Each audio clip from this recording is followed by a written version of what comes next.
Hey boys and girls, Ken Smith Fishing. Another episode of Off Topic. Actually a little bit on topic, a little bit off topic. If you come down here and you're wondering what's open and what's closed, the boat ramps are open. You're probably going to run across something that looks a whole lot like this. Hey guys, got a lot of questions about what's open and what's closed. So this is what you're going to see when you get to Cassels Boykins. So the campground, restrooms, and fishing pier are closed. But obviously the boat ramp's open, so we're gonna go fishing.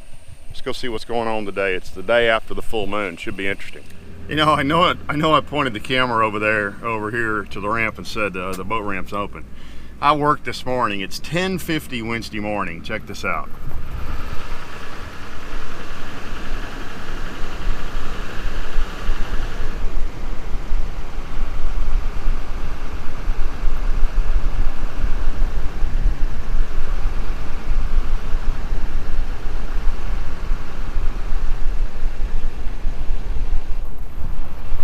I think maybe there's some guys out fishing.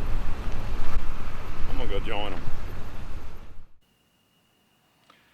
But as you can see, that's not the boat ramps are open, so there's lots and lots of guys fishing. Second thing, and I admit to something in this video that in hindsight I really didn't realize I was admitting to.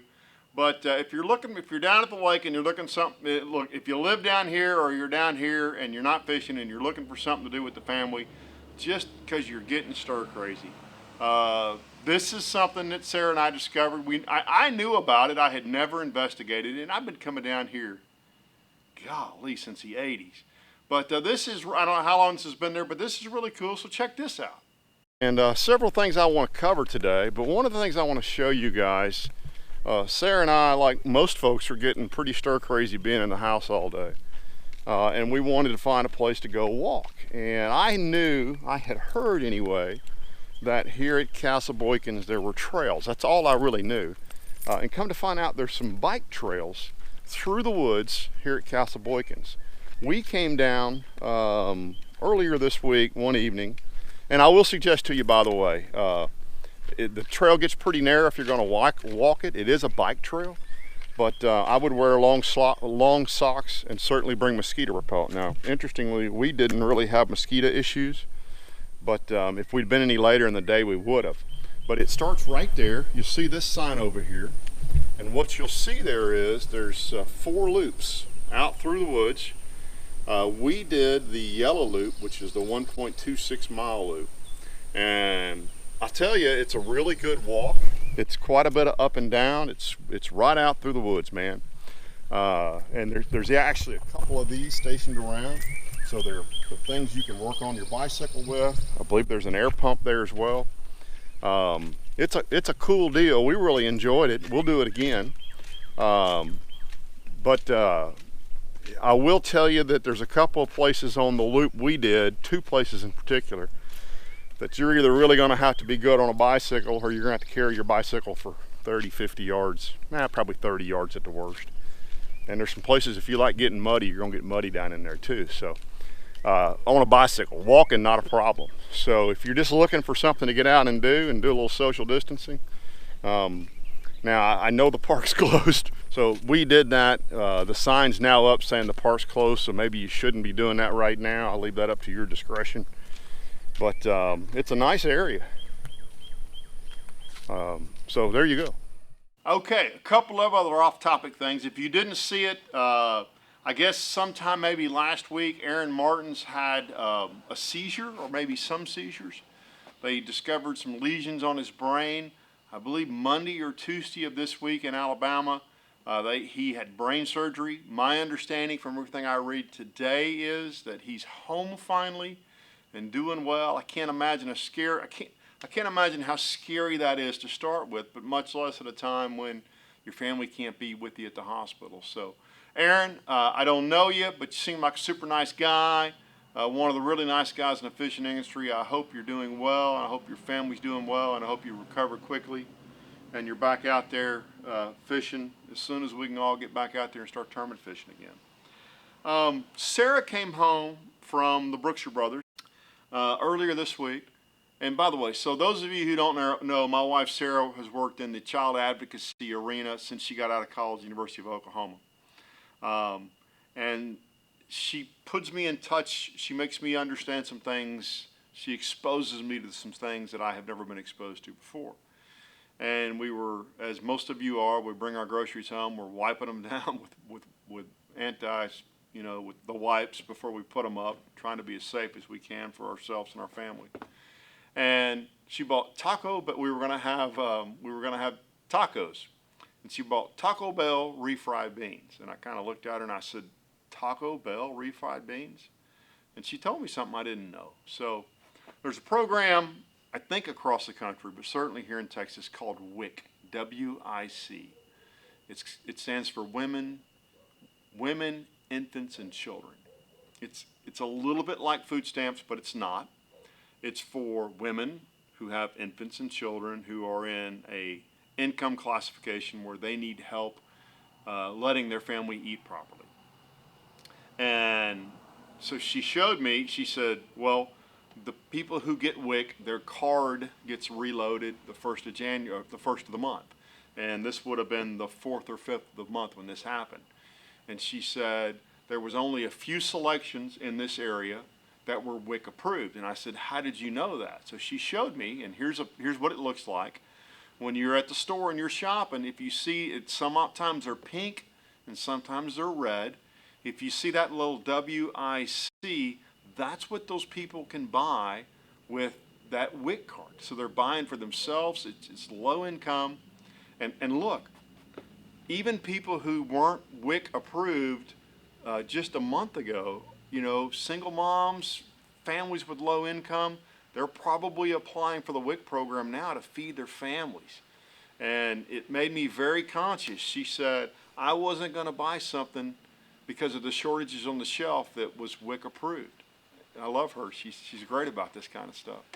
So now, by the way, I'm going to post this again at the end of the month because apparently now what day are we? We're the 9th, so we're pretty far into the month. But those people have probably bought all the food they could possibly buy for the month now.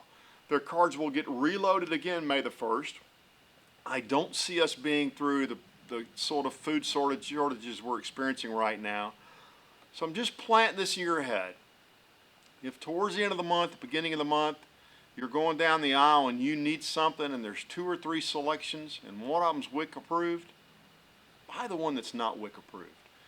Those folks are trying to feed their kids. And most of us who are watching this video are very, very, very blessed in our ability to provide for our families. And we probably all know people who are struggling a little bit. So just be nice, be kind to our friends and the people we don't know. Just be kind to everybody and buy the non-WIC approved food. You might as well do it throughout the month just to make it a practice, but certainly at the beginning of the month when those people's cards get reloaded and they're trying to feed their families, give them every option you possibly can. So it's not a public service message, but it kind of is. And I know you guys all have big hearts. Share this with folks. I knew nothing about this. I didn't know what WIC was. I didn't know it was labeled as WIC. I didn't know any of that stuff. So share that if you would. Other off-topic stuff I want to talk about today. So if you don't know what Zoom is, most of us do. Zoom is an app you can download on your phone, and you can do a conference call type of a setup. I'm sure there's a bunch of them. I just happen to know of Zoom, where you can get a bunch of people on the phone at the same time, bunch of screens, and when somebody's speaking, they're on the screen, and you can set it up where everybody can see everybody. A buddy of mine did this last week, and he did a Zoom happy hour for me and 4 of my buddies. And when he originally set it up, I thought, this is silly. It was awesome. It was so good. So I set up a Zoom happy hour this past week for my mom and my sister and all my nieces. We did it at 5:30 on a Wednesday evening. Everybody had a cocktail. We were cooking. And it's just good to reconnect with family and say hi and see what's going on. And so I would suggest to you, I'm going to do one for my buddies this next week. Do a Zoom happy hour and invite your buddies that you normally get to talk to on a regular basis, see on a regular basis. I've got a big group of friends I have lunch with on a regular basis. So it's something fun to do, and as silly as it sounds, it's a great way to reconnect and get that sense of community that you guys have heard me talk about that I miss so much. So set yourself up, a family or a friend or both, Zoom happy hour. It's super easy. My 80-year-old mother did it. I just sent her the link, and I said, look, when this comes on, punch here. That's all you got to do, and it'll load, and you'll be in.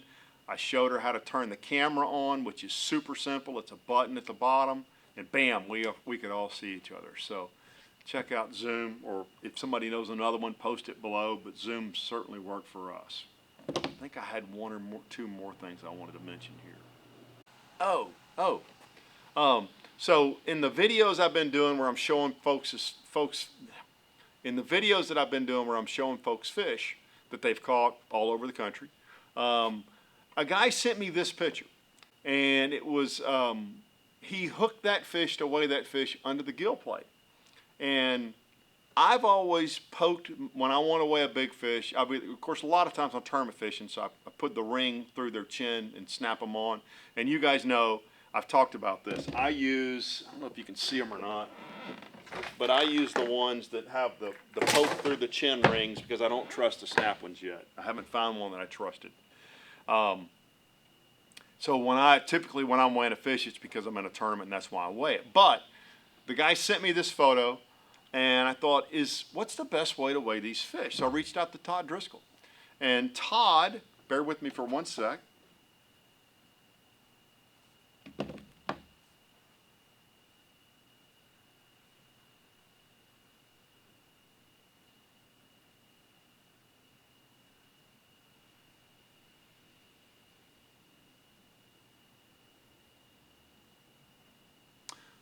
Okay, so I asked Todd, I said, how do you weigh fish? I said, what's the best way to weigh fish?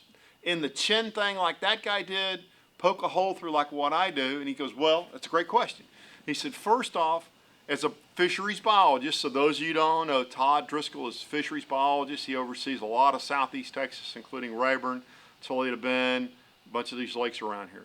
And he said, as a fisheries biologist, I would prefer seeing something that doesn't poke a hole in the fish. He said, personally, I do it two ways. I use something called a glory bag, and this is what this looks like right here, for fish under 3.5 pounds. It makes sense. So you don't have to injure the fish at all. You just put them in the bag. You weigh the fish in the bag. If you're culling, you can weigh both, or you can weigh the bag by itself if you're just checking to see what a fish weighs. But if you're culling, you weigh a fish in a bag, you weigh a fish in another bag. The bag weighs the same for both. It's easy to do.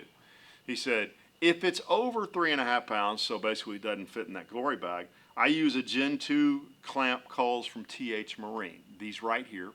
And he said, they'll hold and I trust them, and that's my preferred method. He said, if you don't have the Gen 2 clamps and you're doing it the way I originally showed you versus poking the hole through, he goes, I would say do it in the chin hook. Just be really careful not to get into that really tender, don't get a gill plate when you do that. Make sure you just hook it in the chin and not in a gill plate. So that's interesting to me. That will change how I weigh fish going forward. I'm going to order some of those Gen 2 clamps, so I have those in the boat, and try to get to where I trust them. From everybody that's telling me they're not cheap, but they hold really well. So I'm going to check those out as well. Anything else? I don't think there's anything else I want to mention in this week's off topic. Let me just check. Bear with me, guys. I know you guys are like, what the heck, Ken? Come on.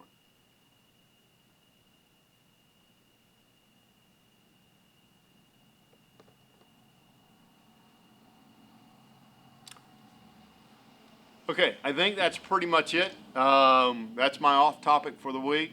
If anybody does a Zoom and wants to throw me in, shoot me a message. I'll jump in on the Zoom. I'd love to do it. Works slow for all of us. Golly, it's just a tough time. It sounds like some of the social distancing is working, by the way. I walked over to Brookshire's across the street Monday or Tuesday night, and there was a line outside. So finally, East Texas is catching up to the rest of the world. They weren't just letting the store get full. Only a few people in the store at a time, which I am really happy.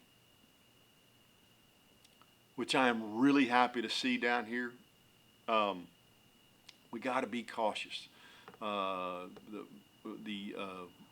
rural areas of the country are way behind, as we have seen. Obviously, we have a place in Dallas, we have a place down here. We have seen much better social distancing in Dallas than we've seen down here, but I think down here is catching up. I made Sarah, she's been to the store twice this week, and I made her wear a face covering both times. And she said there were actually other people there wearing a face covering. Don't be embarrassed by that, guys, girls, moms, dads, grandparents. We're just being safe. Nobody's going to judge you by wearing a face covering. And I'll tell you, in Dallas, I see a lot of people wearing rubber gloves too. So be safe, take care of yourself, take care of your family. Social distancing's working. Let's keep it up. And maybe we can all get back to something that looks a whole lot like normal somewhere here in the very near future. Maybe actually get the tournament fish again one day soon. So thanks for tuning in. If you haven't checked out my RAYBURN reports, I'm posting them pretty regularly. So please check out my RAYBURN reports. They look a lot like that right there. So go check one out. And we will see you guys in the next couple of days. We'll be back down. We're heading home tomorrow, but we'll be back. Actually, by the time you post this, we'll be back in Dallas. But we'll be back down some next week and get some more fishing done after all this rain comes through. Thanks for watching, guys. I really, really appreciate it. And I appreciate all you guys who have subscribed to me and all the Facebook shares. I never thought my YouTube channel would pay some of my bills, but truthfully right now it's paying some of my bills. And it's very meaningful to me and my family, and I really appreciate you guys tuning in.